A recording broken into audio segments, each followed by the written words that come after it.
Evening and welcome to the February 22nd, 2021 meeting of the Anderson Township Zoning Commission. My name is John Gothard and I serve as the chair to the Zoning Commission. Due to the declared state of emergency in the nation, in Ohio, and in the township, and the order of the director of the Ohio Department of Health issued March 12, 2020, in response to the COVID-19 emergency, this meeting is being convened telephonically. The agenda of today's meeting is available on our website, www.andersontownship.org. Under the upcoming events section on the right-hand side of the homepage, click Zoning Commission, will be held telephonically. Then click here for Zoning Commission page and agendas and minutes. The agenda and all submitted materials will be on the right-hand side under the agendas link. The board will accept comments via telephone, video during the public hearing for case 1-2021 PUD. We ask that all participants mute their phones and only unmute if speaking. If you're going to speak, please state your name and address at the time you speak. It is also helpful to speak directly into your phone as opposed to using the speakerphone. At each of our board meetings, we encourage attendees to complete a sign-in sheet, including their name and address. If at some point during or after the meeting, if you'd like to electronically sign in, simply send an email to sdonovan@andersontownship.org. And I will repeat and spell that for you. It's SDONOVAN ANDERSONTOWNSHIP.org. Before the meeting begins, I'd like to identify the appointed zoning commission meetings that are participating in this meeting. Myself, Jonathan Gothard, chair, Jay Lewis, vice chair, Brian Elliff, Ben Henson, and Michael Dungies. Other personnel are joining in the meeting via telephone and electronically include Paul Drury, Director of Planning and Zoning for Anderson Township, Sarah Donovan, Planner 2 for Anderson Township. Each of us will do our best to remember to state our name before beginning to speak so that those joining us by phone can follow along. We thank you for joining us and appreciate your patience and understanding during these times. With that, are there any changes to the agenda, Mr. Drury or Mrs. Donovan?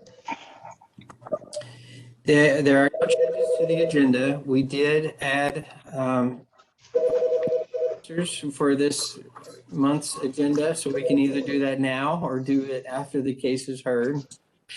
The zoning commission's preference. And then this is a PUD, so at some point we will need to read the PUD criteria for swearing in and taking testimony. Okay. Luckily, I did print that out to read. So, anyone on the commission have a concern or preference on the added items even after the case or before? No concern, but I do need to, for the case tonight, I do have something to disclose. I do have a professional relationship with Dr. Heiss. He has set broken bones for my children. He has given me a very painful cortisone shot one time. So just want to make that known. If the other commissioners think that may come to bear, I can recuse myself if needed. Mr. Lewis, do you see any concerns with you rendering a just opinion? No, I have other concerns, but how about that? All right, I didn't. Okay. Any other commission members have any concerns with Mr. Lewis's statement? Mr. Elliff? Well, no, I don't have any concerns whatsoever. I just would add, though, it's really not my place as a board member to render judgment on whether Mr. Lewis has a conflict or not. It's certainly up to his wise judgment to make that decision himself. Thank you. Yeah, I just want to have full disclosure. Yeah, I appreciate that for sure. Mr. Henson, any comments on Mr. Lewis's statement? No, thank you. Thank you. Mr. Dungies? No concern. All right, Mr. Lewis, I mean, if you feel you can make a just decision, I think we can proceed with your attendance. Okay, thank you. Thank you for disclosing that. For the agenda, if someone like to make a motion with where we want to place the added item for approval of tonight's agenda? Mr. Gothard, I apologize. I was having not great audio. Can you tell me again, what is the item we're adding again? I'm sorry, I missed that earlier. I'm going to defer that to Mr. Drury to restate that. Okay. Oh, just the only other item we have is election of officers, so chair and vice chair of the zoning commission. So it's, does Jonathan want to hear this as the chair, or do we want to go ahead and have, make a decision on election of officers now or at the end of the meeting? I got it. Now, I will take this last one for being chair, if that's okay with you guys. I've had this fun experience Please of do. web conferences for almost a year now, so. I would second doing that at the end of the meeting. Okay. So with that, a motion to approve the agenda? I'll move to approve the agenda as presented. Thank you, Mr. Eliff. Second, please. Second. Thank you, Mr. Lewis. Ms. Donovan, could you please call roll, please? Mr. Dunges, Yes. Mr. Henson, Yes. Mr. Eliff, Yes. Mr. Lewis, Yes. Mr. Gothard. Yes. Okay, second on the agenda is approval of minutes from January 25th. It looks like we have a forum to make that motion. Does anyone have any comments on the agenda? Or I'm sorry, on the minutes of the January 25th meeting? I had two small edits that staff caught. One is in the decision.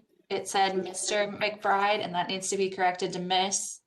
And then just as a technical thing, we didn't have PM after 7:25 when the meeting was adjourned. So we like to have that added at the end of that as well. Okay. Yeah, I saw the Ms. McBride, but that's okay. Mr. Gothard, I had one question on that. Maybe Sarah and Paul can jump in. I thought that in the staff report, the staff recommended not to approve the modification variance for the aisle width, but I thought when Ms. McBride approved that, she has specifically added that variance for the aisle width.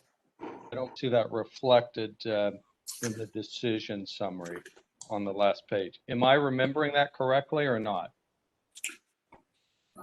Mr. Eliff, my recollection is her motion said they had to conform to the aisle width.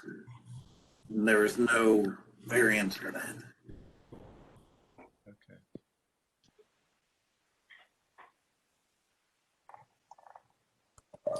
I believe the resolution was written to approve the 22-foot aisle width. Well, it was written that way because that's ultimately how the trustees approved it at their meeting last Thursday.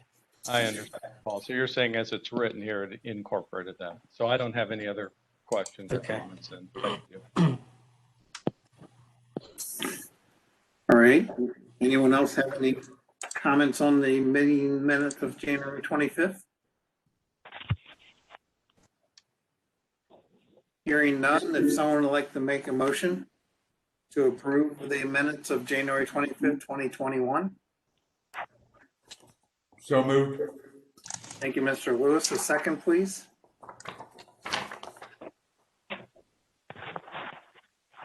I'll second. Thank you, Mr. Lewis. Ms. Donovan, can you please call roll?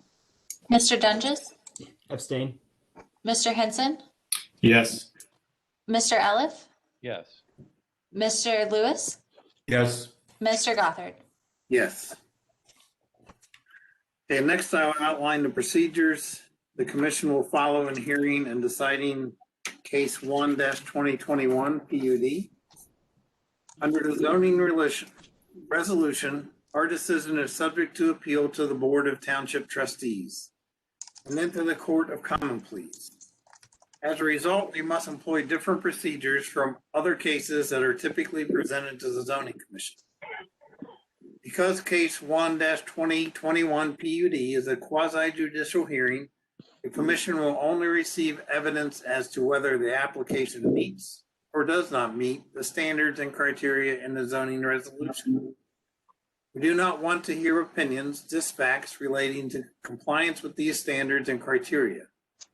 As a result, all persons presenting testimony before the commission, whether for or against the applicant's position, may only do so after being sworn in.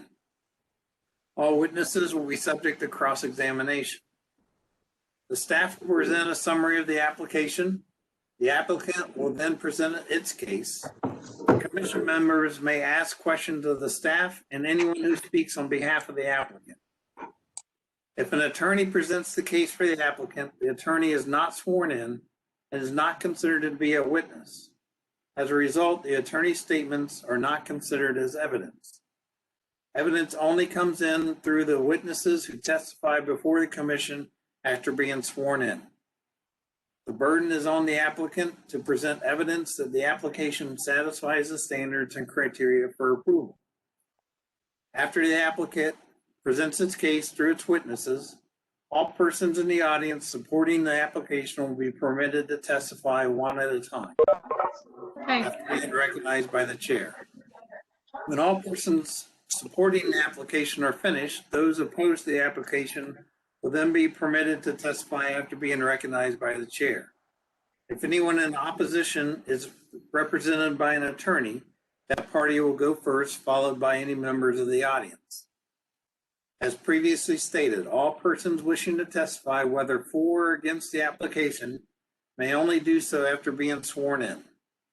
When testifying, each person from the audience must state their name, address, and any affiliation to the case. All persons testifying will be limited to 4 minutes unless a commission member requests that they be given additional time. All testimony is directed to the commission only. No comments or questions are to be directed to the applicant or anyone else in the audience. The commission will only hear new, non-repetitive evidence or questions. Should someone wish to show support of previous testimony, they may do so by following the testimony procedures and stating their support of previous testimony for or against.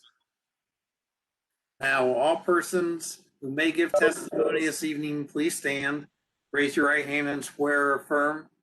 You swear or affirm to tell the truth, the whole truth, and nothing but the truth, so help you God. Now, when each audience member speaks, I will be confirming that they were sworn in. With that, if staff could please give a report, I would appreciate it. Thank you, Mr. Arthur. The first case, the only case, is case 1-2021 PUD. The location is at 6753 Salem Road. The applicant is Mr. James Kiefer of Traditions Development Group, who's representing High Stephen D at 3, who is the property owner. The zoning district is C, single family residence. And again, the request is to approve the planned unit development application, or PUD, to allow 17 homes sites on 3.87 acres. This is the only acreage within the PUD. There's 1.08 acres in existing and future right-of-way that will need to be dedicated as part of the subdivision.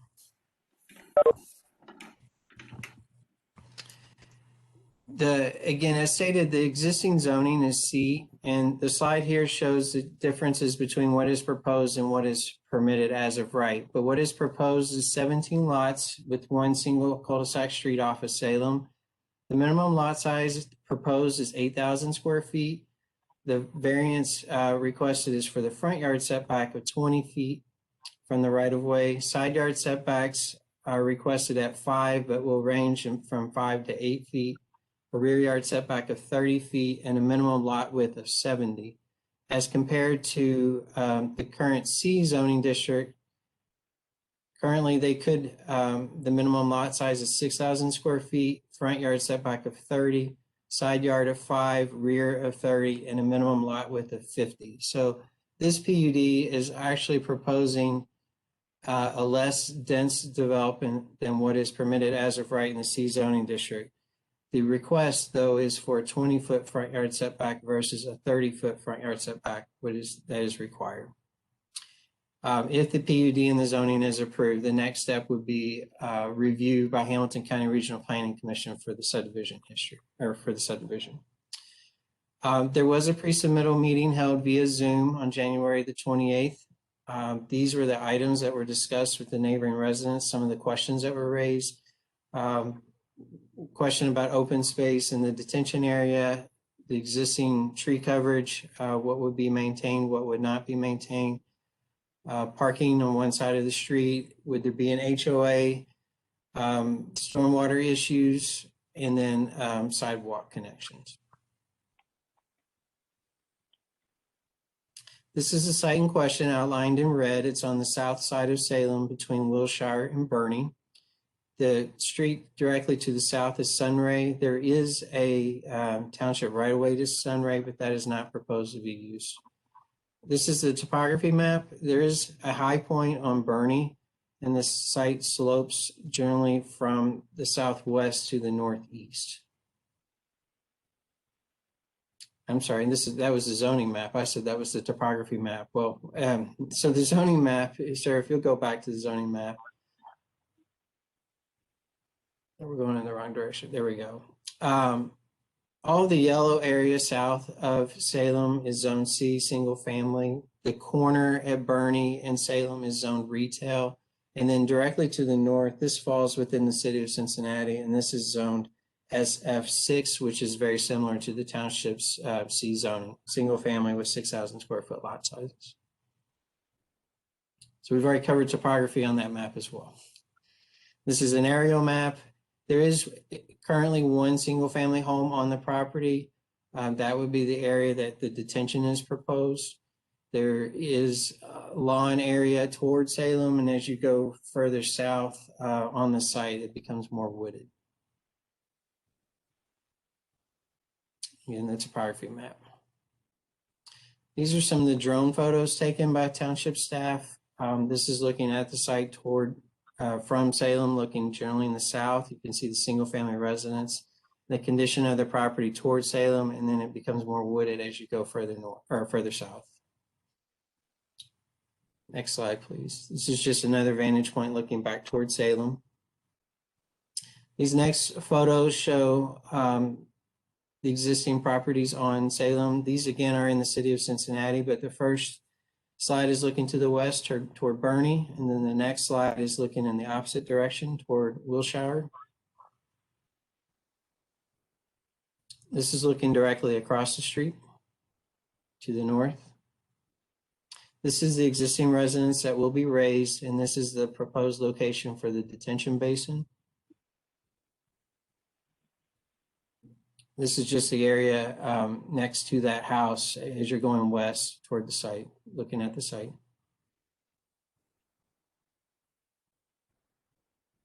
These are all just shots of the property itself. This is the area behind the existing single-family home. And this is looking toward Wilshire. This is looking south. And this is looking west toward the existing home that faces Salem, but this would be the adjacent property that faces Salem. Behind this house is township green space.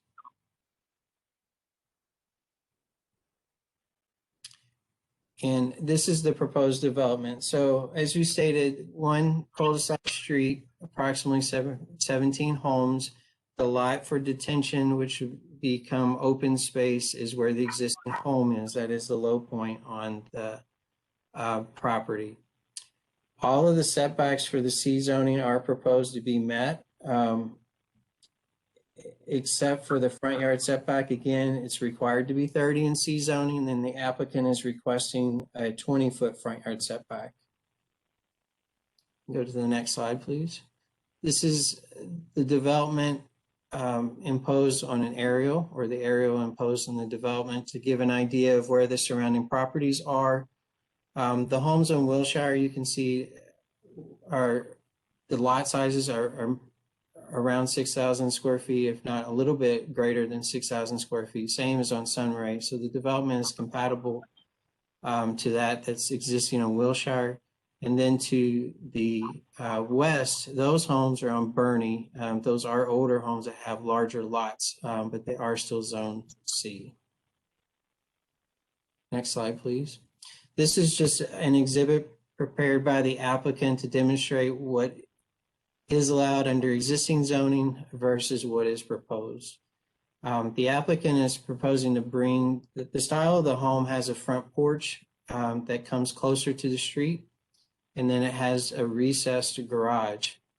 So the area that is the 20-foot front yard setback, the idea is to bring the home closer to the street, have it more pedestrian friendly, to create a walkable community, and then also locating the garage further back. This also allows for additional parking in the driveway. And then the style of the home also creates somewhat of a courtyard outdoor area in the rear, although they are not requesting a setback variance in the rear of the property. Next slide, please.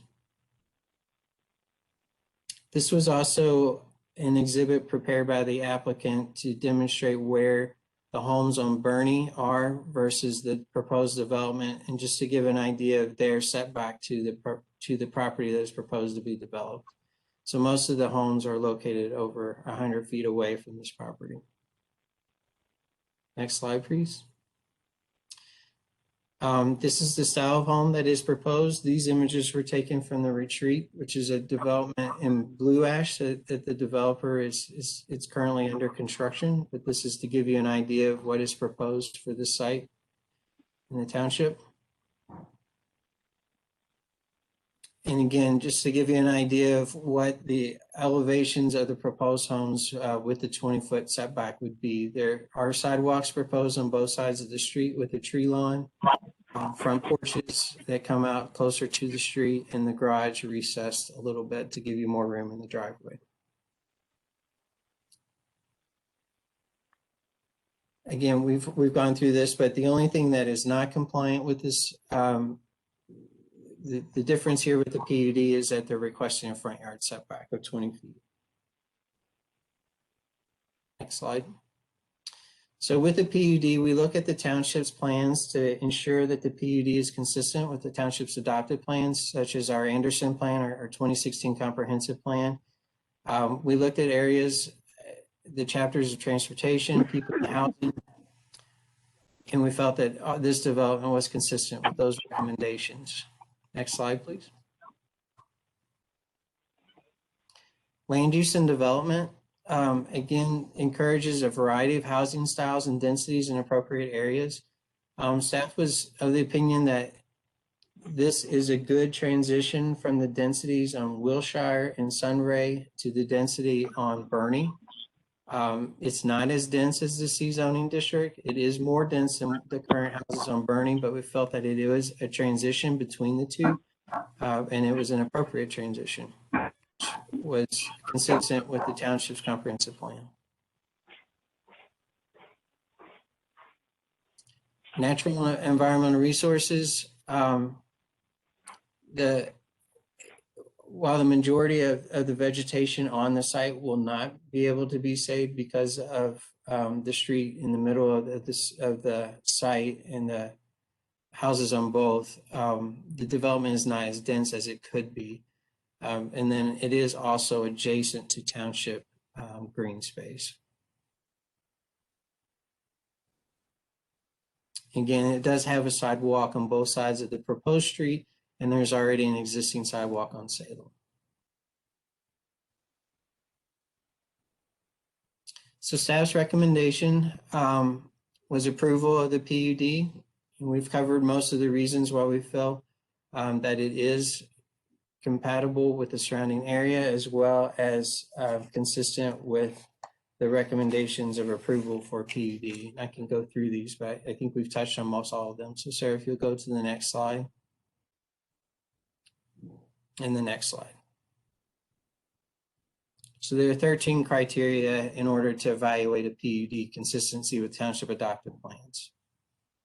So I'll be happy to answer any questions that you have.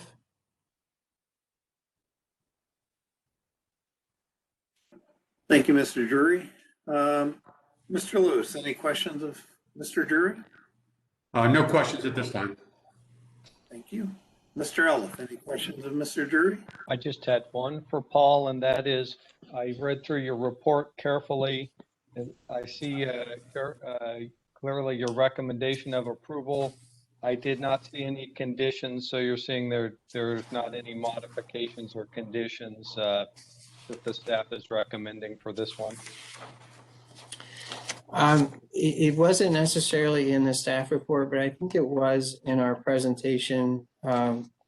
Based off of our open house meeting in January, the applicant did state their intention of trying to preserve some of the mature trees around the perimeter of the site, and then as well as moving the two homes at the end of the cul-de-sac, having a greater side yard setback to the south, because those homes, the side yards are oriented toward the rear of the properties on Sunray. So at our open house meeting, it was discussed the potential of creating a larger side yard setback for those homes.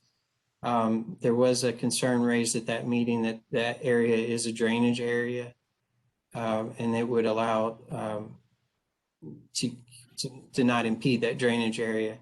But the applicant did mention the possibility of saving at least some of the mature vegetation around the perimeter of the site. So it didn't make it into the staff report. That was something that was discussed during the open house. Yeah, I saw that discussion.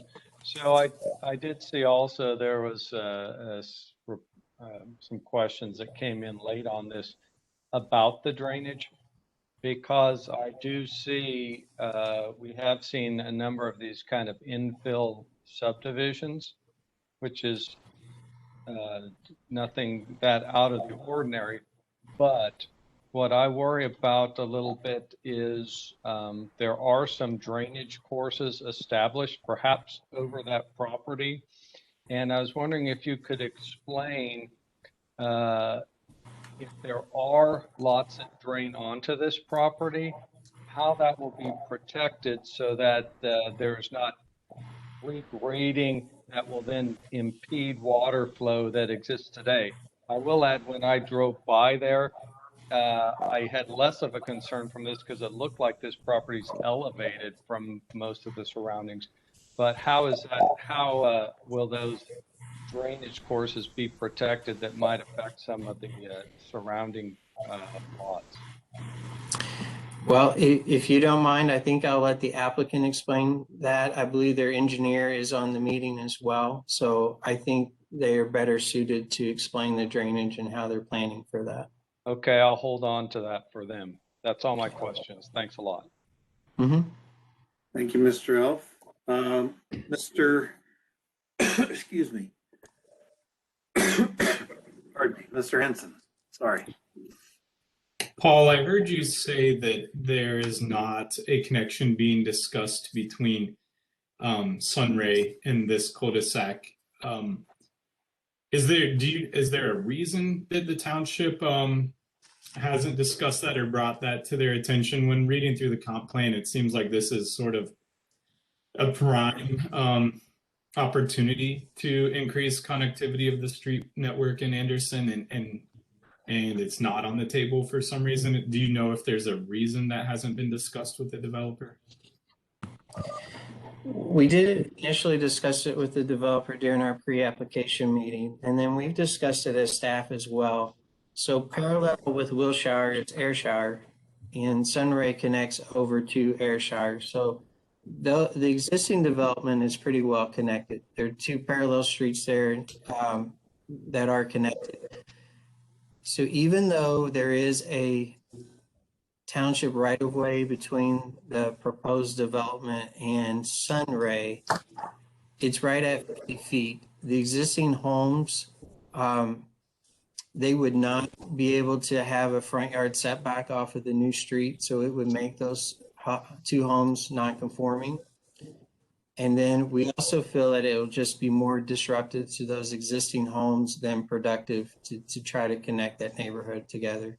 There's also a swale that runs through there that we've talked about. I don't think I have a picture for you, but there is a swale that runs behind those homes on Sunray that where the water does drain from Bernie. So the natural drainage is from Bernie east and then to the northeast. The high point is on Bernie. So we felt that was why we decided it was probably not in the best interest to connect the two. And what do you anticipate the township we would try to do with that property, since now we're kind of taking away its future use? At some point it may make sense to vacate the right of way. But at this point, I believe the neighbor is just maintaining it and, just using it as part of their yard for the time being. But there may be a situation where the township could vacate that right of way if it wasn't needed. Okay, great. The last question I just had is, are there any current underway, like Salem, transportation initiatives that would either need to take development or the development should take them into account? Our Salem study, it's probably going on 10 years. We did a corridor study for Salem. And at that time, we did implement a striping plan that added on-street parking in some areas and added turn lanes in other areas. I think that just the number of homes that are proposed on this will have minimal impact on the traffic pattern. Okay, I just mean no like future enhancements to Salem that the new lot 17 might come into play. I don't believe so. There hasn't been an increase since our striping plan was implemented. And again, it was 5, 6, 7 years ago. We did their study about 10 years ago, probably. But since that has been implemented, we haven't really seen issues on Salem. Great, thank you, Paul. Mm-hmm. Thank you, Mr. Dungy. Yeah, Paul, you kind of touched on this a little bit. Where the cul-de-sac is in relation to the adjacent properties, can you confirm that their required setbacks aren't impeded at all from the rear yard setback with where this new street's going to be? The way it is proposed now, the right of way does not go or it does not extend all the way to the property line. I don't believe. So lots number 9 or lots number 8 and number 9 will still have property. There'll still be private property between the two. So it will not impact. Are you talking about the rear yards on Sunray? Yeah. So no, it will not impact their setbacks. Okay. And then all the topographic maps that we're looking at, the plans that have the overlays, that's all pre-development topography, right? That's correct. Post-development topography map been submitted at all? We have not received, no, we have not received a grading plan. Okay. I guess that was kind of one thing that I was wondering as I was looking through this. That talks a lot about the open space where that detention pond's going to be, but there's really not any indication of how deep that detention pond's going to be as to whether that's actually going to be space that could be used by the community for open space, or if it's going to be a deep basin. So that's all I had. That was more of a statement. Thank you, Mr. Dunleavy. Mr. Drury, I have one question, sort of relaying to Mr. Henson's. They are going to dedicate additional right-of-way along Salem, and that right-of-way will align to the adjacent right-of-ways to the north and the south, or east and west, correct? It'll actually be more right-of-way than what's currently there. Okay. All right. Thank you very much. The applicant would like to state their case. Whoever speaks, I would ask A, to confirm that you were sworn in, and B, state your name and address and the affiliation. Mr. Gothard, or before the applicant, apologies for the interruption, but I just wanted the audience to know that we did receive a letter from 4 or 5 property owners on Bernie, so that has been provided to the zoning commission as well as the applicant. Just wanted. Thank you, Mr. Chair. Okay, thank you. So the applicant, please. Good evening, commission members. My name is Jim Kiefer. I am Senior Vice President with Traditions Development Group, 4000 Executive Park Drive, Suite 250, 45241, and I have been sworn in. Thank you for the opportunity to present our case tonight. With me and representing the applicant is Doug Hinger, who is President of Traditions Homes, and Jamie Humes, who is Vice President of our Marketing Department. Also on the call to answer any technical questions is Richard Arnold with McGill Smith Puncheon, should they arise. And Paul, thank you for the staff report. A lot of the slides in our presentation were included by Paul, so we will be very brief with those and get right then to the technical design questions that. We did have on January 28th a Zoom teleconference where we invited the neighbors to participate, to solicit their comments, input, and questions, and led them to our zoning application. So with that, I'll introduce Jamie Humes to briefly go through our company history, some marketing, and then we'll get into Doug, who will go over the design of our homes. So Jamie. Yes, hi. Can you guys all see the presentation? Yes. Yeah, okay, great. Thank you. As Jim said, my name is Jamie Humes, and I am the Vice President of Marketing for Traditions Building and Development Group. Thank you guys for allowing us to speak and be here, which is virtual tonight. Just a very quick overview of our company, so you have an idea of where we're coming from, is that we have been in business for over 40 years. And let's see here, this is not letting me change. Ms. Humes, could you just confirm that you were sworn in? Oh, yes, I was sworn in. Okay. And at our core, we essentially take a comprehensive approach to planning, design, and development to create branded master plan lifestyle communities.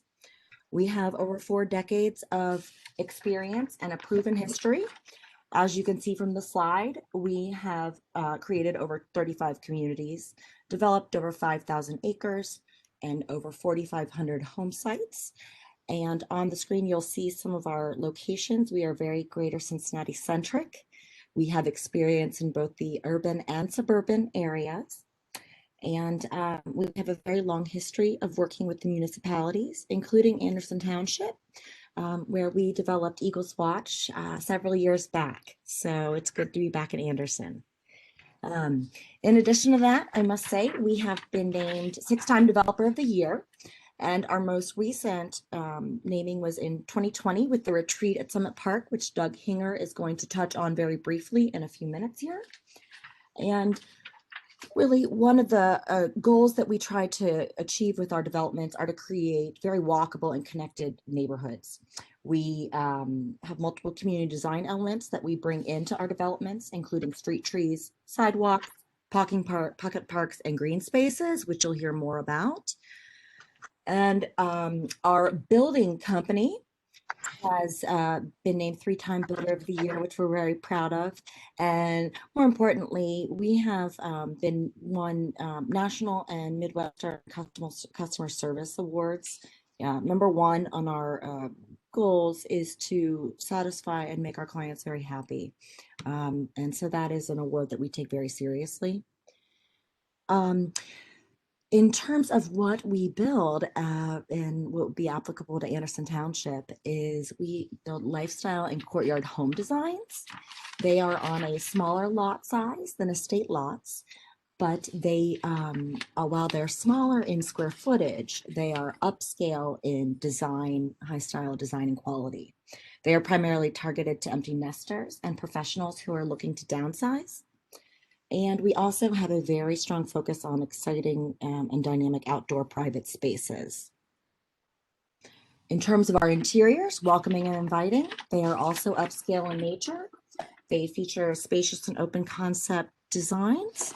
They also are very modernized for today, for how people live today, combining the best of form and function. With that, I'm going to turn it over to Doug Hinger, who is going to continue on.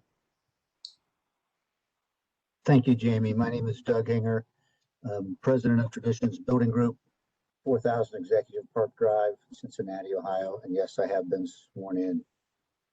The project that we are presenting here today is very similar to a project that we are just finishing up in the city of Blue Ash. It's called the Retreat at Summit Park. It's located a block and a half north of Glendale Milford Road on Plainfield Road. It is 90% filled out. And for anybody who's interested, there is a model home that's available to see Friday, Saturday, and Sunday from 12 to 6. So we encourage you to stop by. Next slide, please. The homes we build are custom designed for each of our clients. We feature upscale finishes and features. We offer options and finishes for them to choose from. And the thing that's important to understand is every home is different and it's built specifically for a client. We really don't speculate on building homes for the marketplace. We've also pioneered private outdoor spaces. This is really important, and it's a really important element in this particular community. These outdoor rooms will be prominently featured, and we try to tie those indoor spaces to the outdoor spaces for an entire living environment. At the retreat, we have community design elements that will be incorporating very similar here in Anderson Township. The pedestrian-friendly walkable neighborhood, corner park, street furniture, the detention basin that's in the lower on the north east side of the site will be a park-like setting. It will have benches and landscaping. Although we do not have the engineering, we believe that the treatment of that is incredibly important, and we'll be doing that to the best that we possibly can. This street view that you see that was shown earlier is the same street view that we will be having in the Salem Road property. This is a 28-foot wide street with street trees, street lights, and sidewalks on both sides of the street. And another view of the street from the retreat at Summit Park actually shows the sloping nature that will also be included here on the Salem Road property. And what you can tell from this is that, number one, this is a 20-foot setback, 20-foot setback from the front yards. And the architecture of the homes is an incredibly important part of this design. The part that sticks out and fronts the road has a porch. You'll notice that the sidewalk to the house goes right up the front and ties into the public sidewalk in front, and that the garages are set back, they're recessed. This does two things. Number one, it promotes the pedestrian nature of the community. And number two, by setting the garage back, it also includes a tremendous amount of off-street parking. In this case, most of our homes actually can accommodate 6 individual automobiles. And when they're placed side by side, the zigzag nature of the way that the homes are in the back provides for the courtyard. And we'll take a look at that in just a second. So our concept is really to design lifestyle homes. There will be an HOA. The exterior maintenance of the yard is all taken care of. We design and build homes for individual customers. Now I'd like to ask Jim Keeper to explain our site plan, some of the technical issues.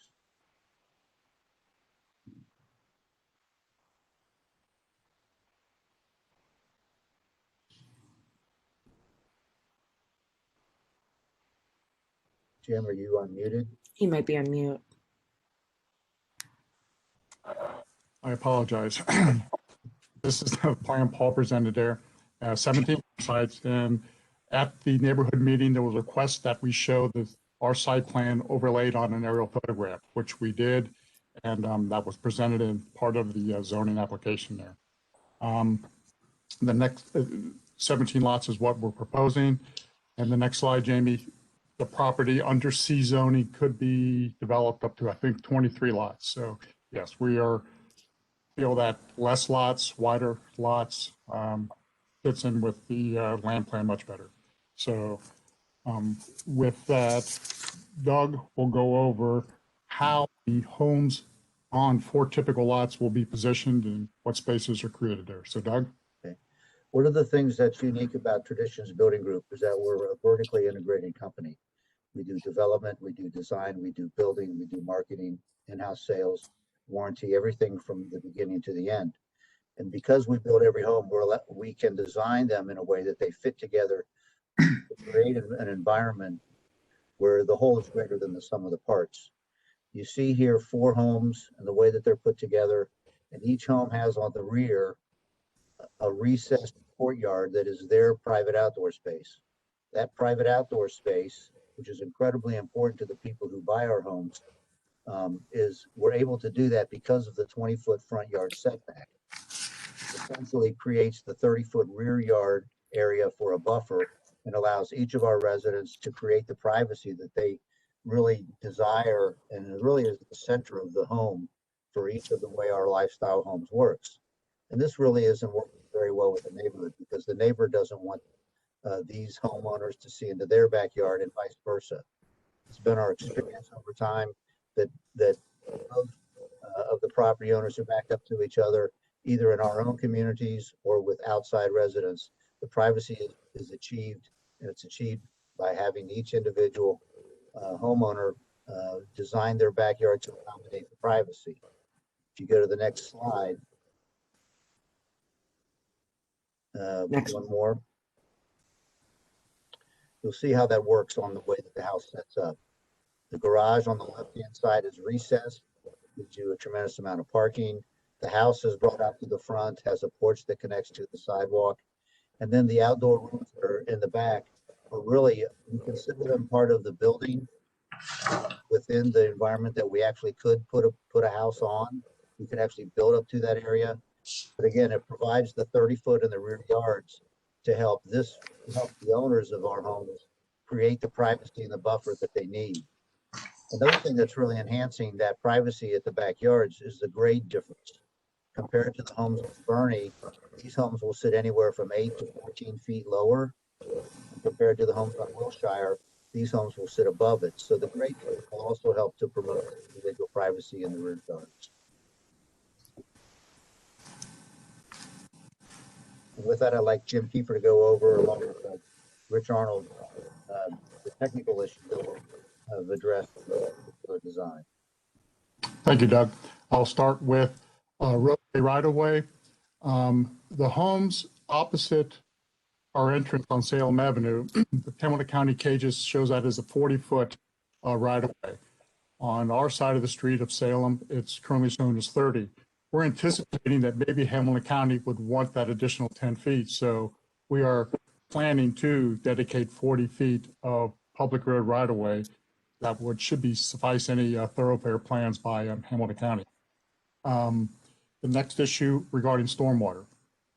The homes on Bernie Lane to the upper part of the sheet there, that stormwater drains onto our property, and in turn that continues on to the homes on Wilshire.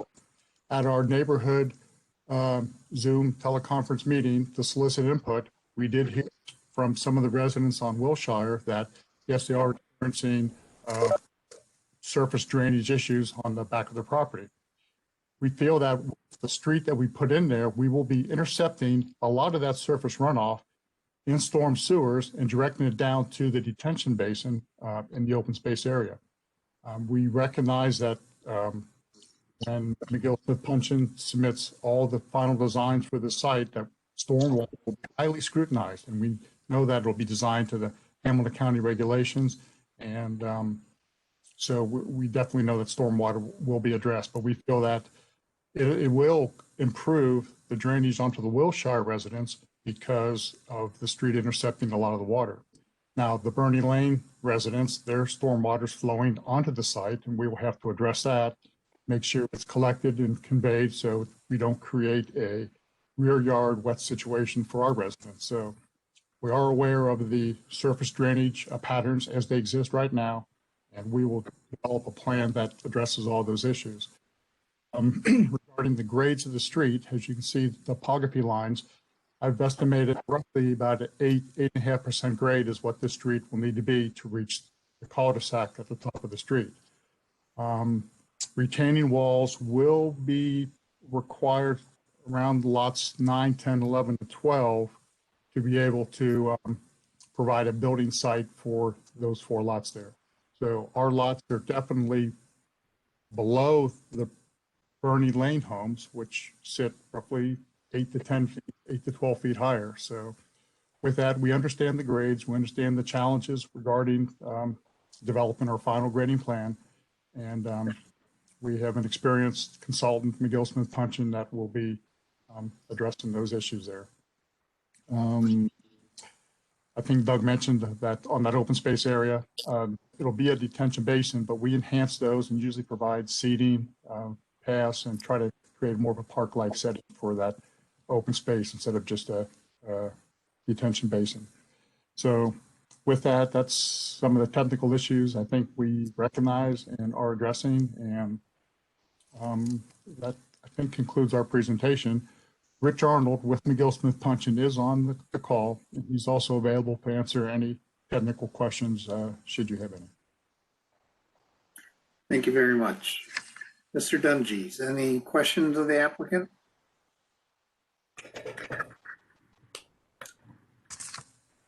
Do you have a estimated range of values for these properties once built? Our projection for the sale prices is they'll start around $600,000. Depending upon what a customer wants to put into it, they'll go higher than that. The home sites are set up such that the left side of the road, lots 1 through 8, very well could be walkout basements, and then the homes to the right-hand side.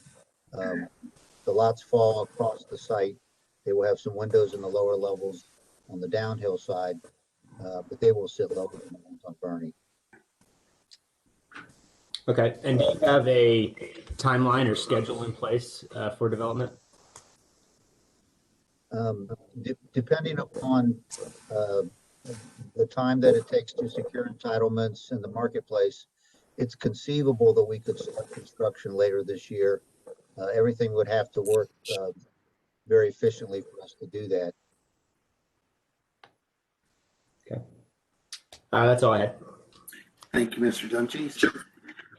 Mr. Henson, any questions of the applicant? No, I don't have any questions for the applicant. Thank you. Thank you. Mr. Elliff, any questions of the applicant? Yes, and I apologize. I did have to do a hard reset on my system. I froze up about in the middle of Mr. Hinger's presentation, so I apologize that I missed some of that. And if I am repetitive, I did hear Mr. Kiefer talking about the point I was interested in, but I am going to ask Mr. Arnold to speak to that a little bit more because I would like to hear, I know Mr. Kiefer said they're aware of the requirements and stuff like that, but I would like to hear Mr. Arnold explain precisely how, when they put these new lots in, and as was pointed out earlier, I think by Mr. Dunges, that we don't see the final grading, which is fine, but I'd like to hear Mr. Arnold speak to the Hamilton County regs and precisely how they are going to grade this so they don't create a dam situation on these lots that are currently draining across the subject property. So that's my first question. Is Mr. Arnold on the call? I thought somebody said he was. Yes, sir. Good evening, Mr. Chairman, Zoning Commission and staff. Richard Arnold with McGill Smith Punching, 3700 Park 42 Drive, Suite 190B. Thank you. No.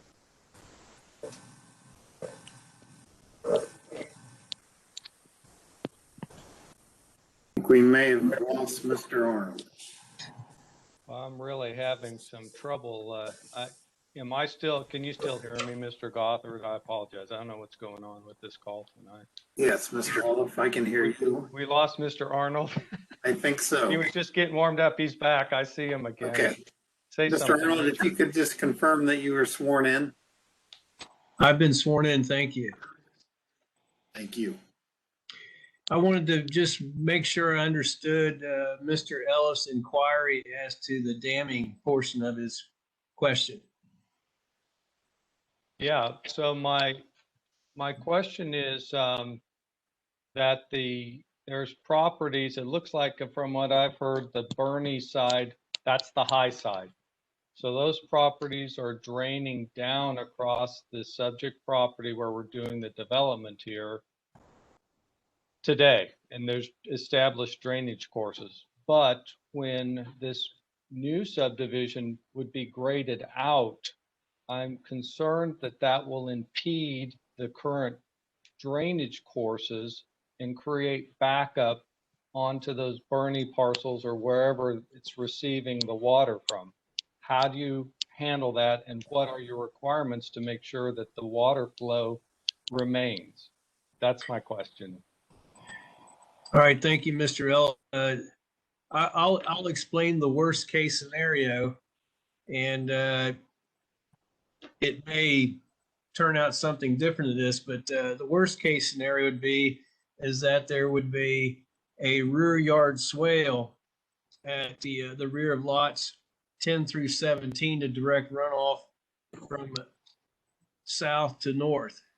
Now, the best case scenario is that we may have some small inline drains and direct water, perhaps a couple of common lot lines into the street.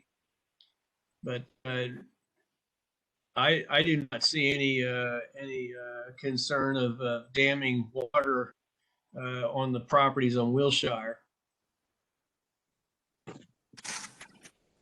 Well, I wasn't worried about Wilshire. I think that's the lower side of the property, isn't it? Wilshire's on the higher side. I'm sorry, Wilshire's on the lower side. Right, Bernie's on the high side. Excuse me, I misspoke the street name.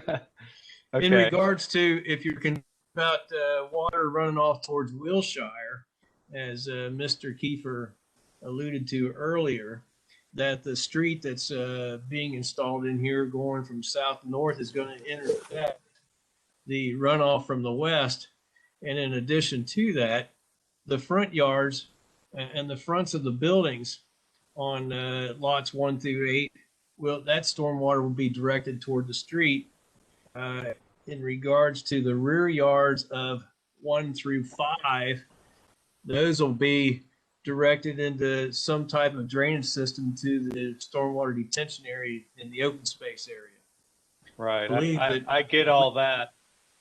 Then that makes sense. I wasn't too worried about that because it drains down towards Salem, I think, generally speaking, but I was concerned about some of these, a few lots where this water is, where this lot's receiving water from, that water will continue to be able to flow. So people, say on Bernie or whatever, don't end up with big puddles in their backyard that they don't have today.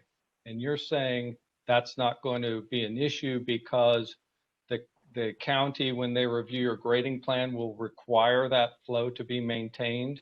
In the worst case scenario, they'll have to put swales down the back of some of those lots. Is that what you said, Mr. Arnold? Yes, sir, Mr. Ellis. Thank you. Okay. And then maybe Mr. Hinger, I was wondering, yeah, I've seen the houses are really nice. You guys do. They're just really wonderful.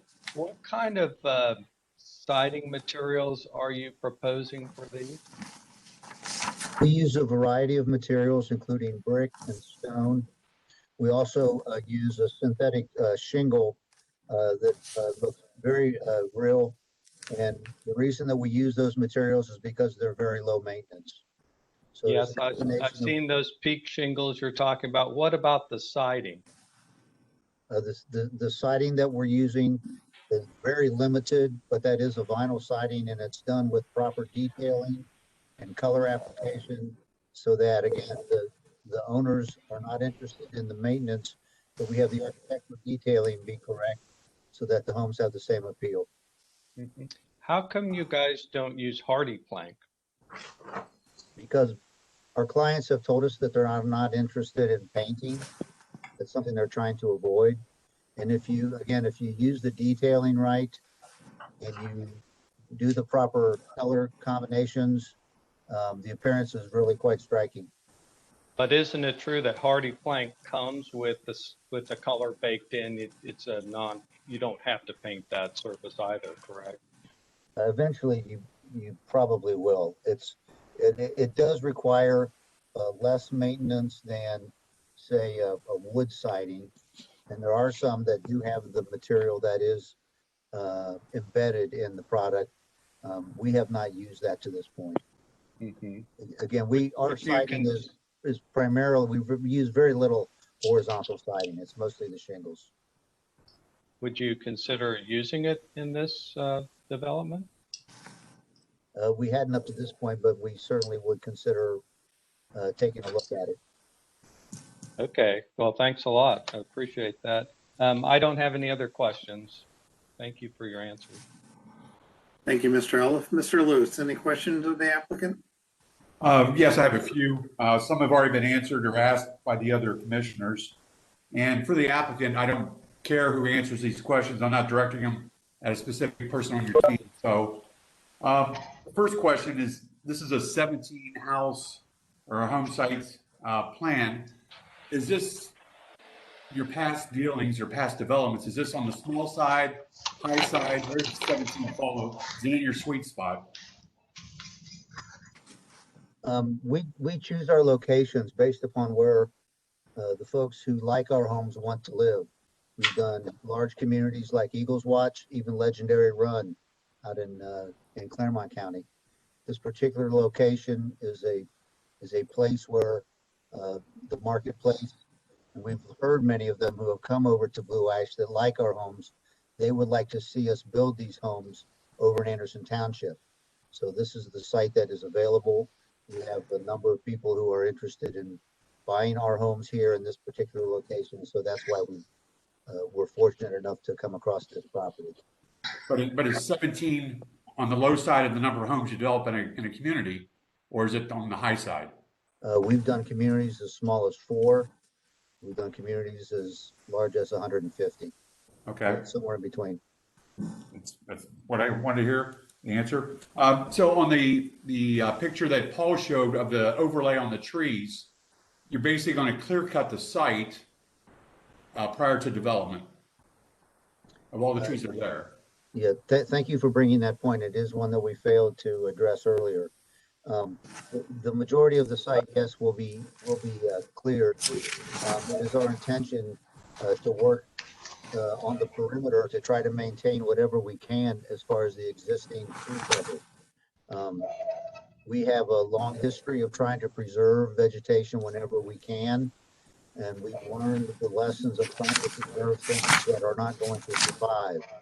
I think one of the suggestions from the folks on Burning Lane was that we hire an arborist to take a look at these conditions, and we think that's a splendid idea and are ready to do that. So if you had the 30-foot setback in the back, what percentage would you protect of those trees of that 30-foot? Any idea? It depends. You'd have to go on a lot by lot basis.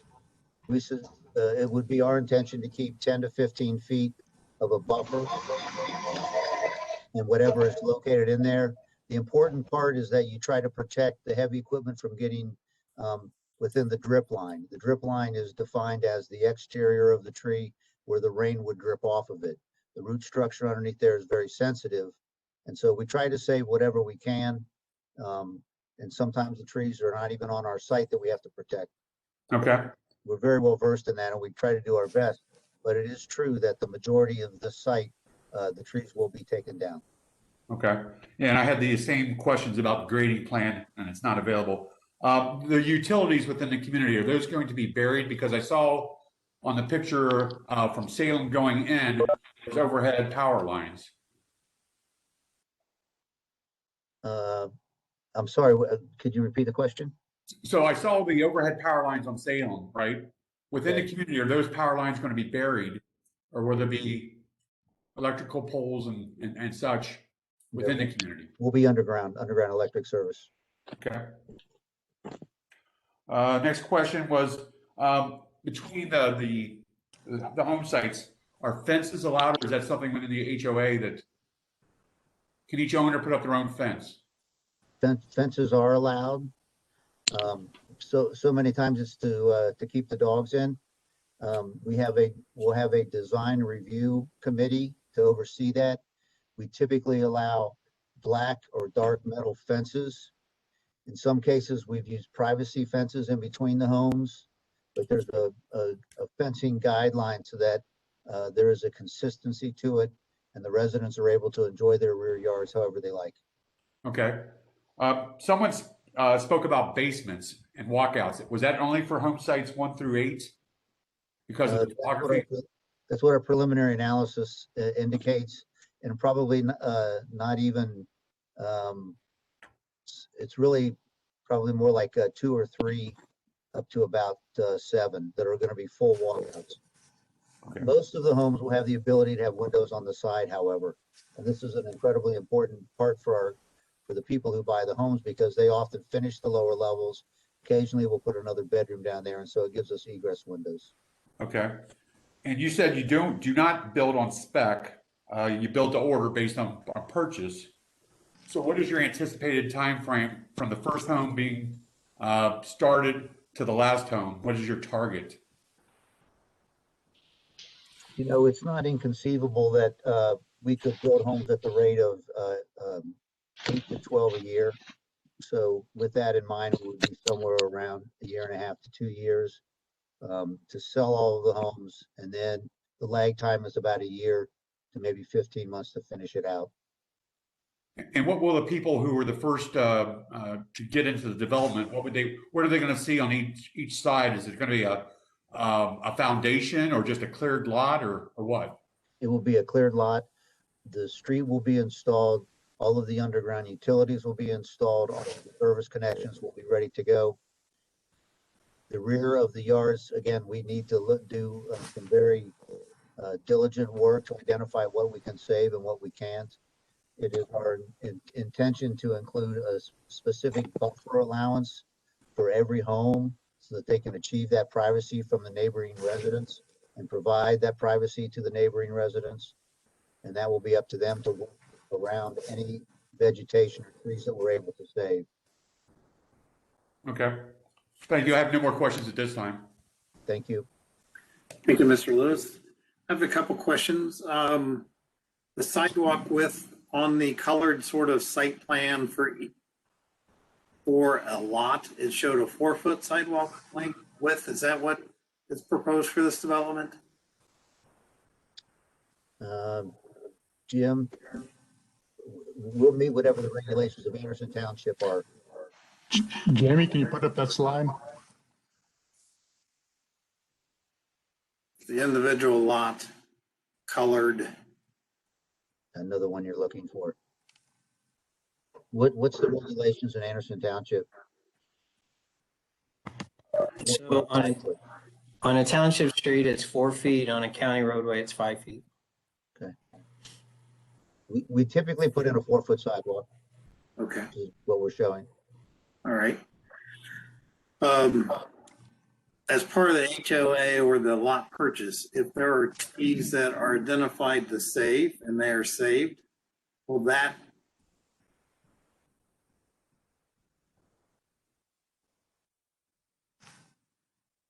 You've frozen up. Yeah, I've lost the sound.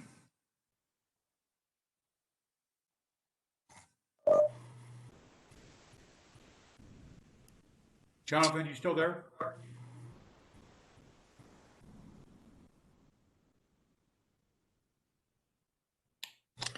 So while we wait for Mr. Gothard to come back, Mr. Lewis, do you want to act as chair?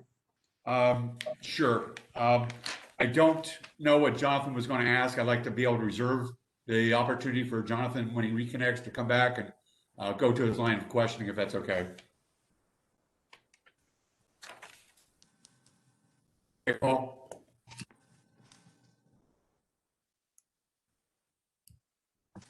Yeah, he was the last commissioner to ask questions, so I think we can start. That's correct.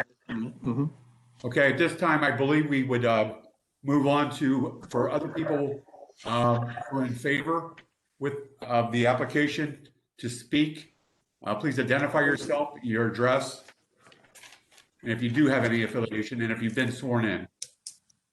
So does anyone want to speak in favor at this time?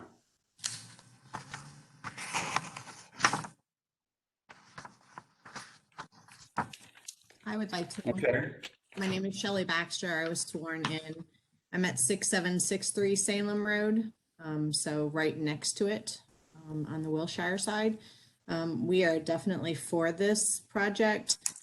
The only thing that I would love to happen is that tree that's on my property was planted by my grandfather.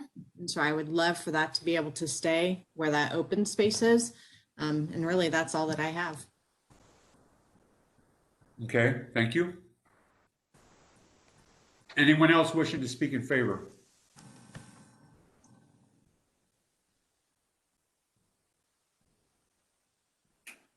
Going once? Twice? Hello. Jonathan, Yes. welcome back. While you were gone, we had asked for anyone to speak in favor. We had one person, Shelley Baxter, who had a request about a tree being saved. But I would like to turn it back over to you and your line of questioning for the applicant, if you would. All right. Thank you, Mr. Lewis. Thanks for maintaining the progress. So I didn't hear an answer about the trees and if they're identified to be saved during the development, if that's going to be transferred to the new homeowner and lot owner. Well, the home and any of the existing vegetation will be maintained upon transfer to the homeowners. Once they are the owners of that, I'm not sure what we can do beyond that. Are you concerned that they're going to take the trees down? There's just a tree. It's going to be right next to the open space. We live right next to where the open space is going to be. And that tree was planted by my grandfather. So I know that that's going to be made into open space. So if that can be maintained, that would be wonderful. We will absolutely try to work around that. And we're glad to meet you on site to look at that. Again, we try very hard to save what we can.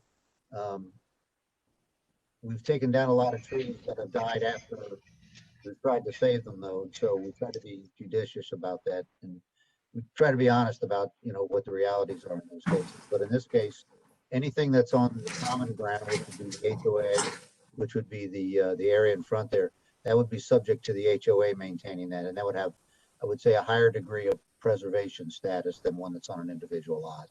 So we're glad to take a look at that. All right. Thank you. That's all the really questions I had. If anyone would like to speak in favor of the application, please state your name and address, and please confirm that you've been sworn in.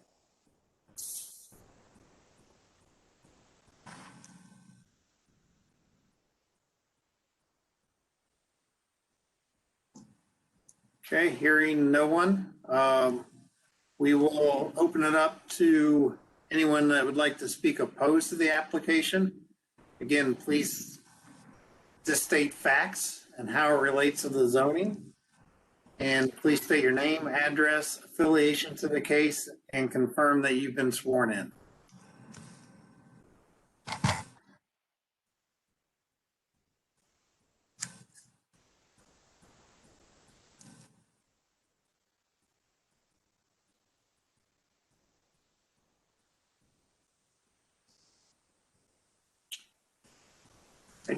Do not see or hear anyone. Mr. Drury, do you see or hear anyone? Yes. Can you hear me? Yes. Hi, my name is Nancy Roberto. I live at 1150 Bernie Lane. My relation to the case is that we received a letter and participated in the initial meeting with the township and with the developer. And we have since been able to review the information that was on the Anderson Township website, but would like to have each of the neighbors who are on the letter that was sent to the zoning commission and the Mr. Jury and I believe onto the developer, because we know that this development is going in and are in support, but we have conditions that we would like to have addressed. So first, I'd like to let Dave Thomas, who is my next door neighbor, speak if that's okay. I have been sworn in. I think I forgot to say that. Thank you.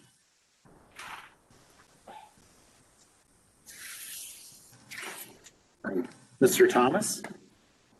I just wanted to unmute and get the video on, so I'm not, some voice coming from the void. We're kind of used to that anymore, to be honest with you. So I understand. again, please state your name and address and confirm that you've been sworn in. Yeah, I was sworn in. My name is David Thomas. I live on 1142 Burney Lane.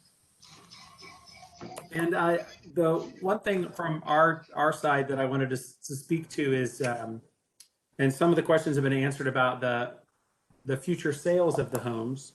And I'm concerned and just want to, I don't feel like I'm opposed, but I do want to bring up the point of discussion that you're, as expressed tonight, you're talking about homes that are going to start at $600,000, and you're surrounded by homes that are a half or a third of that in terms of retail purchase price out here in the market. And I'm concerned that those houses won't sell for that price where they're going to be located, even as beautiful as they look like they're going to be. And is there any concern on the part of the property owner, the developer, and the township that might happen, that then this 2-year timeline, 3-year timeline becomes indefinite? Because I think that's a real concern. Yeah, so go ahead and, speak all of your ideas, and we will maybe have the applicant address those after everyone speaks. The only thing that I would speak to that I think Nancy and some of the other neighbors will speak to is we certainly are among the folks that have some very established trees that are quite close to the property line. I've got 8 oak trees in my backyard, some of which are fairly close to the fence. So that's obviously, and we talked about that in the informational meeting, but that's a major concern of mine. They provide a lot of shade. They provide a lot of shade for the new houses, and it would be a shame if those old trees, got damaged during the construction. So that's a concern of mine too. I'll mute myself and let the next person. All right, thank you very much. Next person, please. I think that is me. Okay. Hold on 1 second. I don't know if I've been sworn in or we've been sworn in. We were included on the letter that was submitted to the township. Okay, so just in case you haven't, please raise your right hand. You promise, swear and affirm that you tell the truth, the whole truth, and nothing but the truth, so help you God? Yes. Yes. Thank you very much. Now you've been sworn in. Okay. My name is Jana, and this is Joe Westhoven. We're at 1164 Burney. And our question is, or our concern is the drainage that is visible in our yard that run off into the proposed development. It gets very swampy in our backyard. There's significant drainage courses going through the property. And we are concerned with that issue. And we think that it's going to be a problem for the development. We understand that Soil and Water will be doing a study there, but we're concerned with the removal of the vegetation there. That is going to obviously increase soil degradation and runoff to the houses that will be developed. And we are concerned that there's going to be problems. We did reach out to the developer with suggestions of native plants and mature trees to kind of ease that problem for the entire, would like that to be, considered for the entire privacy buffer between us and the proposed development. We're concerned that there is no landscaping plan or is no plans for a buffer to kind of give us some privacy from the construction and for the houses that will be there. It seems like privacy is really important to the developer, and that's, you know, something that the home buyers are going to get an opportunity to choose on their own. Unfortunately, we don't have a say in that either. So we are asking or requesting on behalf of the neighbors that submitted the letter that there is some vegetation and some native vegetation that can be planted. Substantial trees and mature trees that will be planted as a buffer in that 30-foot zone. So we hope that that will be considered, and we ask that, you know, it get planned out prior to breaking ground, because as we all know, after they break ground, there's no you know, input from us anymore or the township. So you know, there's a green space that, you know, is right next to our house, and I think that it's a good fit for that area, to kind of make that area also kind of a green space, that buffer. I think it will help with runoff and soil degradation significantly.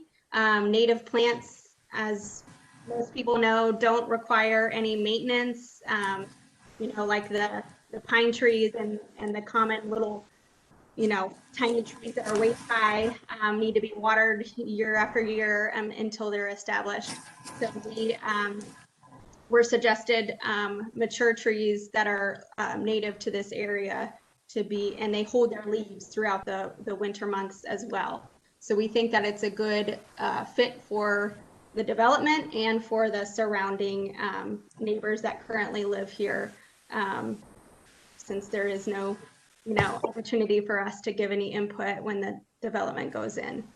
So we would ask that that be considered before breaking ground. And I'm also concerned with the trees, and I appreciate the honesty with the, you know, saving the trees, because you know, with the grading, we all know that the root systems can get significantly damaged, and the people that are doing the construction really don't know.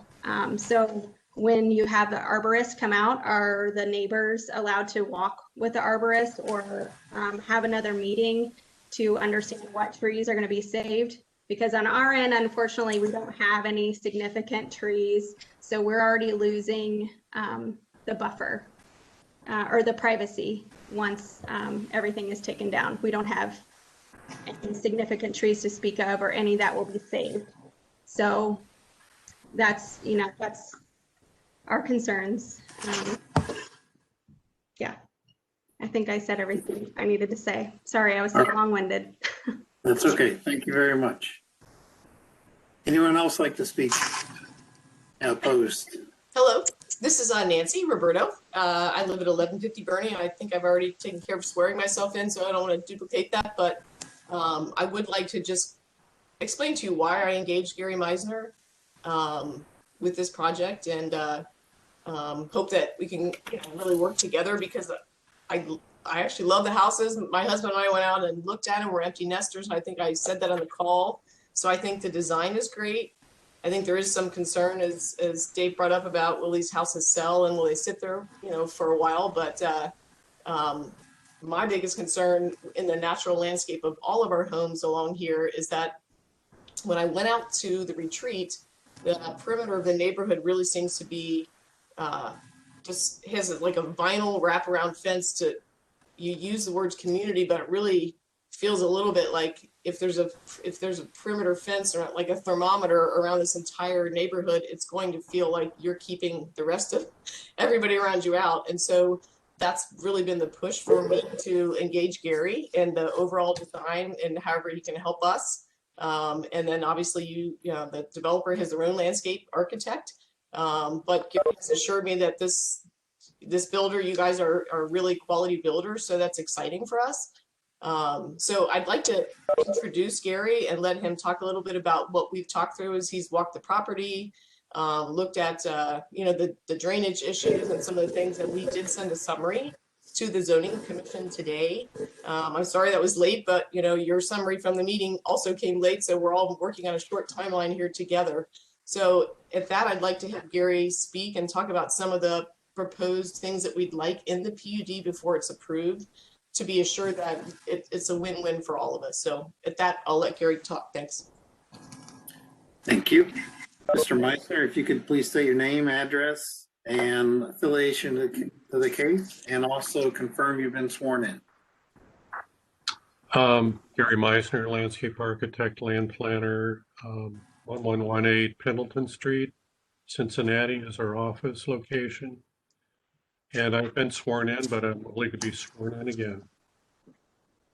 So you have a summary that was prepared based upon the neighbors' input, Bernie neighbors primarily, but they wanted to look at it from all three sides of the development. So there's some comments there that relate to the south end and the east side of the development too.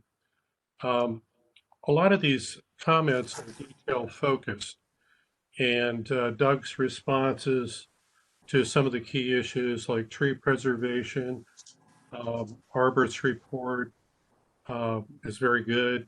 I think the neighbors are concerned about a continuous buffer around the perimeter of the site, which really serves both the development and the neighbors. Being good neighbors is always a good thing. And, in addition to that, whether there are walls, decorative fences, or other kinds of earth berms, depending upon the grading plan and views, they're hopeful that working together on the details would yield a positive plan for both the neighbors and the development. We did make some comments about general layout. I like the blue ash development, and of course the signature photo there. It's the front of the building shows a curved road. I don't know if MSP looked at or the developer considered doing a little bit of a jog halfway or an easing. A curved road or a little bit of a alignment does help architecture and could complement these really nice courtyard houses that are proposed. The other thing that we wondered about a little bit, I think the neighbors aren't opposed to, the road running kind of further south, but and maybe it's a standards issue, but a hammerhead might take up a little less space. It might allow for connection through at some point in the future. That's certainly subject to lots of conditions, but that's another consideration. The other thing that we talked about was the usable open space. Oftentimes when a detention basin is created, it's really kind of a hole in the ground. I think that it'd be nice. I know you got a pro forma and the business plan has got 17 lots, but if you had a little bit more green space up along Salem Road, either on the detention basin side or on the other side, it might provide a little more exclusivity to the development and a nice entry into the development. The stormwater management is a key issue. It goes hand in hand with the grading plan. I know that these details get worked out as you move along, but we've utilized on projects bioswales, using native plants to capture both on an uphill side and a downhill side stormwater surface runoff, which actually serves to, keep the plants growing, whatever perimeter buffer plants are created. And that was another suggestion that came out of the discussion with the neighbors. So again, just in summary, a lot of these issues that they have are details. It'd be nice to have the developer working with the neighbors, reviewing grading and landscape perimeter plans as this moves along. Those are our comments.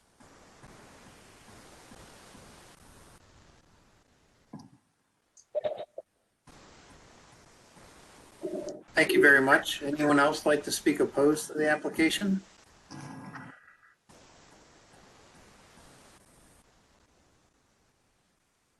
Okay, seeing no one, we will, because of this format, allow the applicant to briefly sort of address anything that's come up. But again, please keep it brief. Yeah, I will keep it brief. First of all, thank you very much for the input. I think that the dialogue that we've had at previous meetings, some of it today, and the comprehensive communication, Gary, that you and the Bernie Lane residents put together has been very helpful. If I could go through some of the issues that were raised, Nancy Roberto talked about the perimeter fencing, and we agree with her comment that to put a 6-foot privacy fence around it would not be appropriate. We'd prefer to have a more natural landscape and buffer to do that. And so we agree with her comment. Mr. Thomas and the pricing of the homes, we have already talked to a number of people. Again, some of them who've been to the retreat at Summit Park said love the home, not leaving Anderson Township, and my friends and my church and my doctors and my shopping. They love living in Anderson Township. And so for that reason, we believe that we're going to be suitably priced for the neighborhood. The Westhovens, Jana and Joe, thank you so much for taking the time. You've had a number of very constructive concerns that we'll take into consideration. First of all, we will walk along your property line with you and anybody who wants to do that as soon as the weather warms up a little bit and we can get out there and take a look at it. But we're glad to do that. We'll incorporate an arborist at some point, whether they're there at the time or whether we have a report to work with. We will absolutely work with you. One of the things about the buffer planting is that it's not a defined and HOA maintained buffer. So these are all individual homeowners who want to put in their own planting. We already highly encourage the native plants and the low maintenance considerations and the choices that they make. And so we will continue on and incorporate that suggestion that we can go and work with our clients on.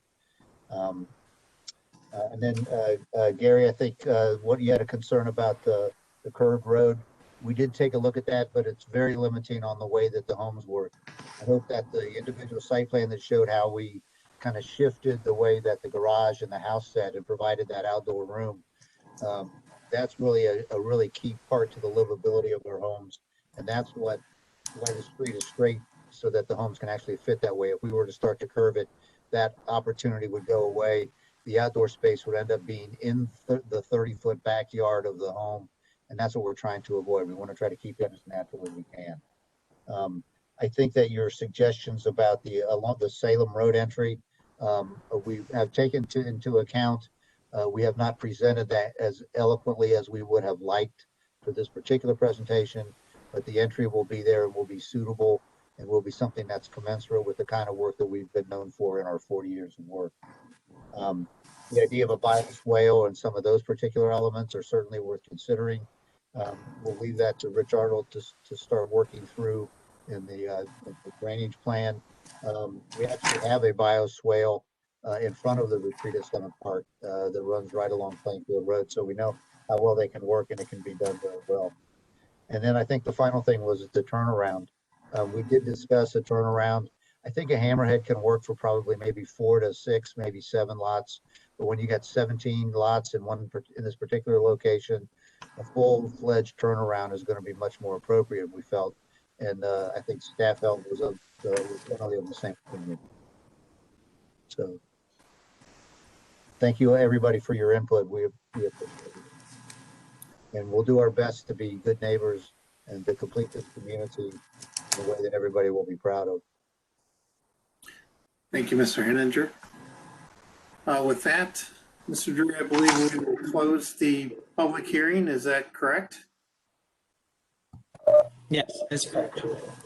Okay, so we will close the public hearing at this point in time and open up discussion amongst the commission members.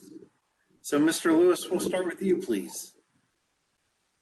Okay, thank you. I like what I heard tonight. Having done this for a few years, many times developers and neighbors who are impacted don't have a communication pathway or they talk through each other, beyond each other. Sounds like they're on the right path to address the concerns. I do have a concern about the price point as well, but that's really within my scope. The 20-foot setback, I'm not that concerned because the way I understand it, it's on the frontage, and they're facing other homes within the development. And I like the feel of the walkways and the sidewalks and the community, as I use that word again. So, again, I'm glad there is communication going on. Thank you, Mr. Lewis. Before we go to another commission members, Ms. Donovan, could you put up the criteria for the PUD approval and why she's doing that? Mr. Eliff, any comments amongst the commission members? Well, I really appreciated the preparation on both sides, the neighbors and the developer. Pretty amazing. We don't usually see this, and even the neighbors brought in a well-regarded planner to comment on it, which was very helpful. Mr. Meisner's done quite a lot around here over the years. Well, my comments are, what jumped out to me and what is correct is something Mr. Hinger said when we're talking about buffers and, landscaping along the border of the properties. It's something we can look at in a planning exercise, but when you come right down to it, it becomes the province of that individual lot owner once they buy the property. So I would like, I guess, since we have such well represented the developers on this, I wouldn't mind seeing if they could take a month and see if they could get on the same page, because one of the things we didn't really see was a grading plan and a buffer plan. And the grading is one of my concerns because I want to know where that water is going to go once the grading's done. But with that being said, I will add that usually the reason you have buffering is when you want to separate incompatible uses. And these uses aren't incompatible, they're quite compatible.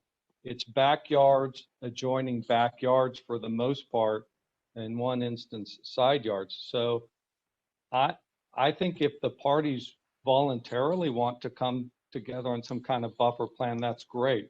I don't personally see it as a requirement for this because it's residential next to residential. And as Mr. Drury said, this is pretty much you almost couldn't pick a better transitional type development. And I will remind everybody, this could be built tomorrow. They're really just before us because they want that 20-foot setback. And that's the one thing I heard zero discussion on tonight. Nobody seems concerned about the 20-foot setback. I can't say I necessarily do either. I don't think it's out of scope necessarily looking at some of the surrounding properties.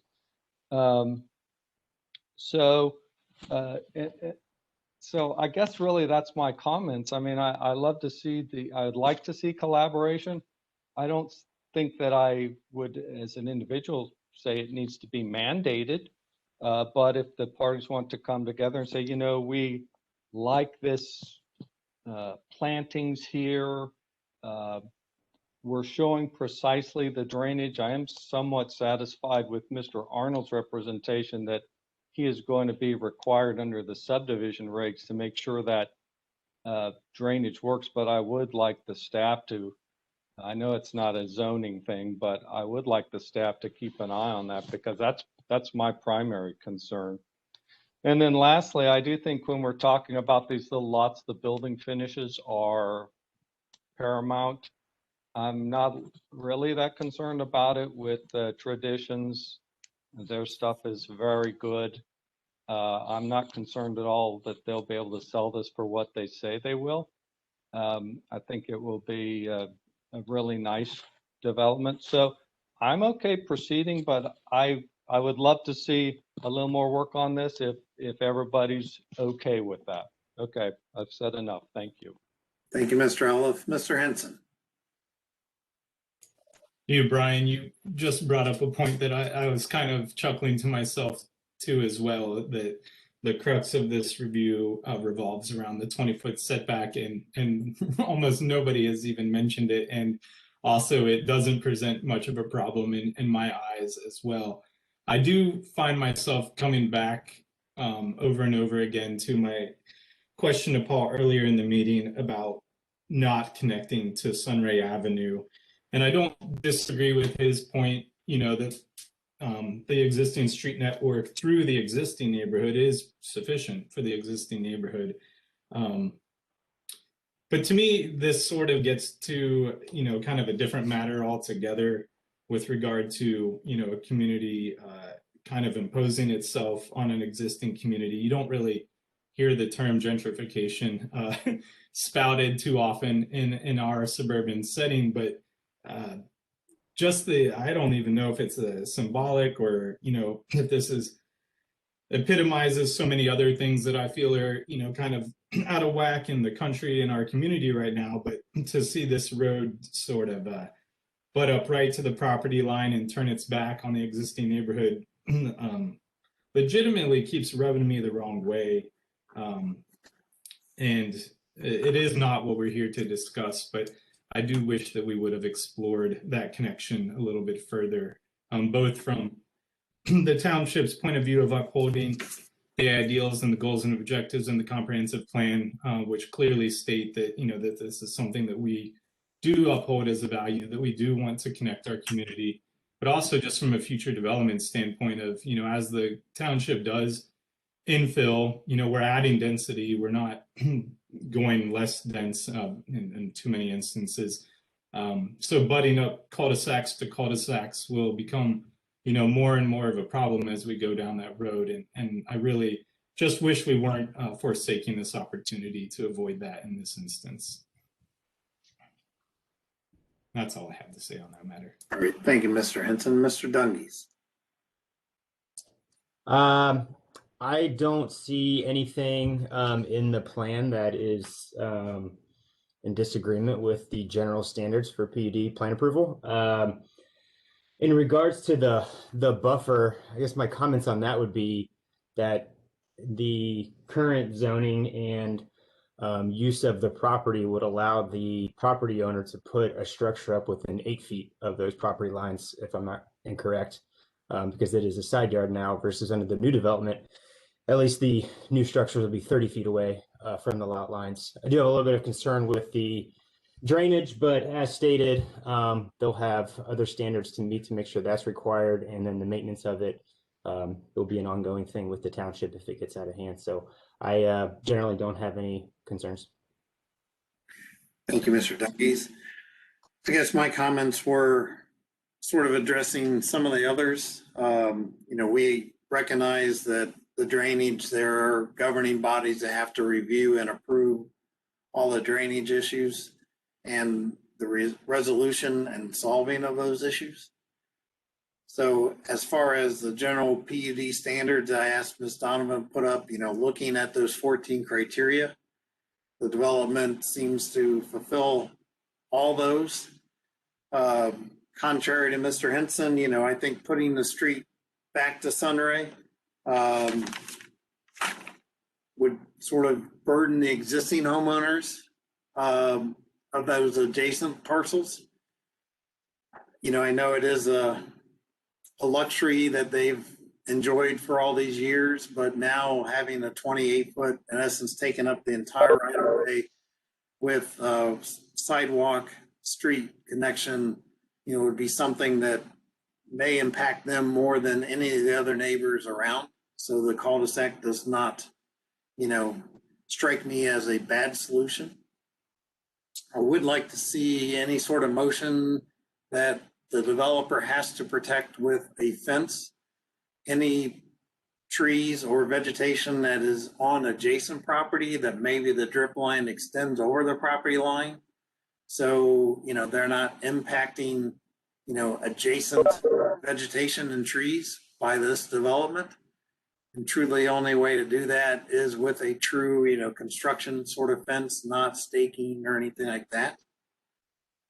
And those are really the only comments I have. Again, looking at the 14 standards, general standards for approval of PUD.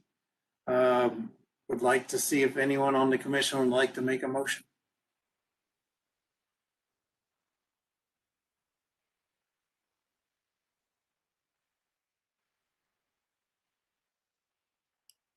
Please.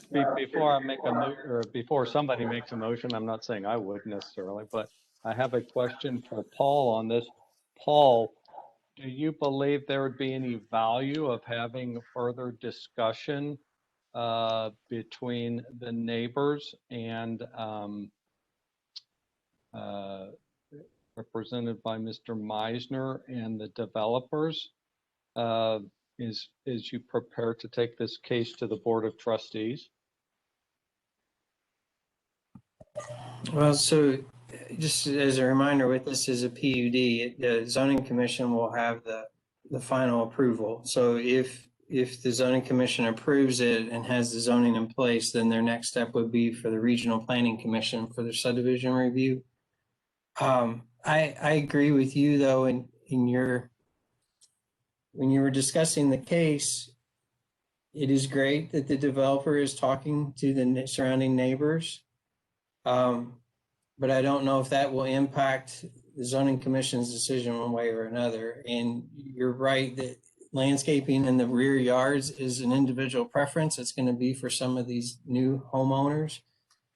And it's difficult to enforce sometimes through disease, storm, if these trees will actually be maintained by the new owners. So it's up to the zoning commission. That's my input. Gotcha. Thanks. Thank you, Mr. Drury.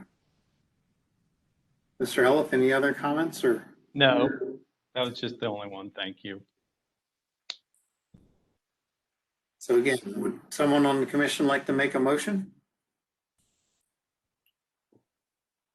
I guess I would make a motion to approve case 1-2021 PUD as presented by staff. I'm open to any amendments from other commissioners, but I do not believe we need a continuance at this point. I think we have enough information, I believe, to move forward and vote. All right, thank you, Mr. Lewis. Any commission members like to amend Mr. Lewis's or suggest an amendment to Mr. Lewis's motion? What about if we added a condition that the developer make efforts to identify mature trees for preservation and make best efforts to mark those trees to protect root and drip lines during construction? And a second condition would be a recommendation, not a hard condition, that the developer consider using hardy plank siding for their horizontal siding features. Mr. Lewis? That's fine. I don't believe that changes the real content of, what we want to do. So I'm fine with that, or those two. Any other commission members have suggestions of amendments? Or Sarah, are you able to capture that? Okay, thank you. Yeah, I got it. Thank you. All right. Hearing no other commission members, would someone like to second Mr. Lewis's motion? I'll I'll second the motion. This is Mike Dunges. I'll second the motion with the 2 amendments. Thank you very much. Ms. Donovan, if you could please call roll. Mr. Dunges? Yes. Mr. Henson? Yes. Mr. Eliff? Yes. Mr. Lewis? Yes. Mr. Gothard? Yes. So everyone that's been on for this case, thank you for your participation and your input. As Mr. Drury said, it goes to regional planning through the county, and then it comes back to the zoning commission for final approvals. And, sounds like the developer and the homeowners adjacent will be working together through all that process. And we appreciate all your input. Thank you very much. So with that, the next thing on the agenda is election of officers for 2021. Someone have the privilege and pleasure of having the chairman. Like to hear motions for that? Let's wait a second until people drop off, I guess. Okay. I hear the beats. I thought they'd want to stay and listen to this. Mr. Chairman and zoning commission members, thank you for your consideration. Thank you very much. Okay, Mr. Kiefer. Thank you. I'd like to nominate Ben Henson to be the next chair for the next term. 1-year term, right? I appreciate that, Jay. I don't think I'm quite ready to accept chairmanship. I wasn't finished. I was going to go down the list of why you're qualified. I was going to second your motion, Mr. Lewis. I'm still getting my sea legs, but thank you. I'd heard that motion.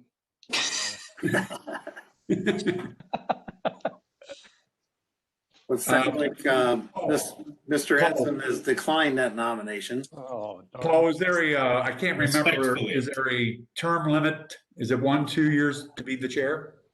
It does not matter. And there has been one established. So, I think I did 2 years. I think I did 2 years. What about Miss McBride? She's not here. We did ask her opinion, and she said Jonathan did a great job in all capital letters. She has she has declined in the past as well. Doesn't matter what she says, does it? Yes. This past year has been a little trying, to be honest with you. So I would love for somebody else to take this over. Again, it has been a privilege and a pleasure, but it would be good for somebody else to take it over for a time. Jonathan, I would be honored to accept a nomination next year.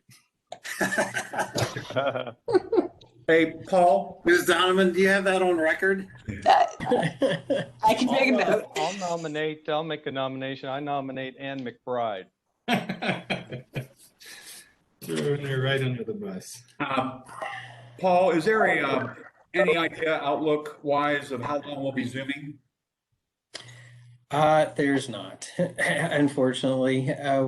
We were following the trustees' lead. The trustees are still virtual for now. But then we have some extenuating circumstances too, because we never know how many we're going to have in attendance at our meetings. So we feel that we should stay consistent right now with virtual until things may change with the pandemic. And we've been approved by the state to continue virtually until July 1st, 2021. July 1st.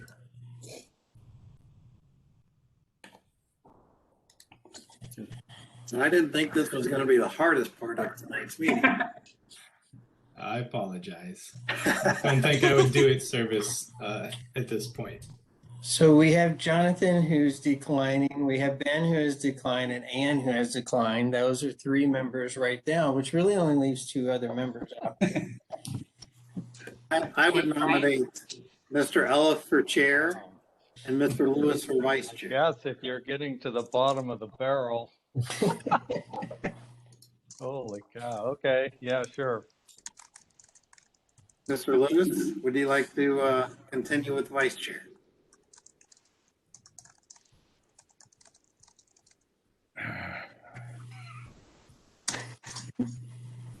It's a personal thing. I'm not a big fan of Zoom.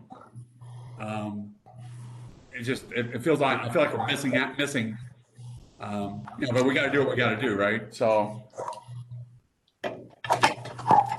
unless someone else wants to be vice, I don't care. Maybe Mr. Henson would be vice chair.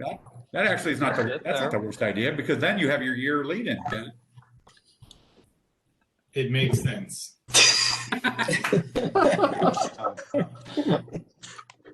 Mr. Lewis, I think you owe a check to Mr. Ellis. All right, so then Mr. Ellis for chair and Mr. Henson for vice chair. Final nomination. No objections. Ms. Donovan, please call roll. A second to that motion? A second, I'm sorry. I was getting so excited. A second to that motion, please, or nomination. I'll second A it. second. How's that? All right, so, sorry, Mr. Duchess, Yes. Mr. Henson. I'm sorry, did you say yes? Yes. Okay, Mr. Ellis? Mr. Lewis? Yes. Mr. Gothard? Positively, yes. Congratulations. Thank you. It has been a privilege and a pleasure, but it's good that somebody else is taking this on. So I appreciate it. With that, a Did motion great to job, adjourn. Jonathan. You did a really good job. Thanks very much. It's tough, you know. Thank you very much. Yeah, we greatly Mr. appreciate Lewis it. is saying this is Thank all you. awkward, It's, all this stuff. Been a little bit of a challenge, quite frankly, on the Zoom calls. Absolutely. And I think you guys have realized that. But with that, a motion to adjourn. Motion. Thank you, Mr. Lewis. A second. Second. Thank you very much. All in favor? Aye. Aye. Aye. All opposed? Thank you all very much for your time tonight. Have a good rest of your evening. Likewise. Good night. Take care. Good night. Thank you all. Thank you.